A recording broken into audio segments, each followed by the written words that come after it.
এটা তোমার জন্য রামিসা। মা রামিসা, জন্মেছো তুমি এমন একটি দেশে, বাবা তোমার বিচার চাইলে হয়তো যাবে ফেসে। প্রশাসনের উপর বাবার গেছে বিশ্বাস ওঠে, তোমার মৃত্যুর ঘটনায় সে মরবে ধুকে ধুকে। তোমার আগেও হাজারটা বার হয়েছে এমন কাজ, সবাই কেঁদে চোখ ভিজিয়েছে, বিচার পায়নি আজ। আসিয়াকে নিয়ে খুব তোড়পাড়, আর কিছুদিনই তা শেষ। কি বলবো রামিসা তোমায়, এটাই বাংলাদেশ।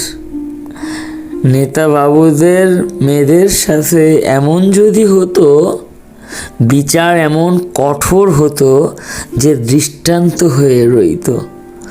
তোমার সাথে এই নৃশংসতার বলার নেই তো ভাষা।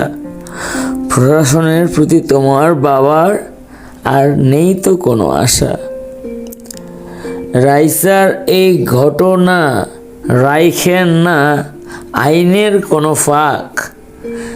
চাই না আমরা দেশবাসী ধর্ষক নতুন জীবন পাক। নিজের কাজের খবর নাই অন্যের কাজ করেন, এবার যদি জনগণ খেপে কি হবে তা বলেন। এবার যদি জনগণ খেপে কি হবে তা বলেন এবং চিন্তা করেন। সরি মা রাইসা, আমরা অত্যন্ত দুঃখিত, আমি অত্যন্ত দুঃখিত যে আমি তোমার এক চাচু হয়ে বা তোমার একটা মামা হয়ে আমি আজকে এটুকু ছাড়া আর কীভাবে প্রতিবাদ করবো আমি জানি না। ক্ষমা করে দিও পরবর্তী গিয়ে মা। আর তবে আমরা দৃষ্টান্তমূলক শাস্তি চাইব। আমরা এটাই চাইব যাতে তাকে জনগণের, বাংলাদেশের প্রত্যেকটা মানুষের সামনে হ্যাং করে রাখা হয় ফাঁসির দড়িতে।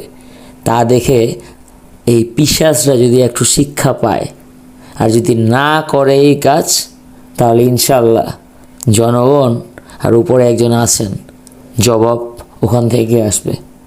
নারায়ে তাকবীর, আল্লাহু আকবার। বাংলাদেশ ধিক্কার, বাংলাদেশ ধিক্কার।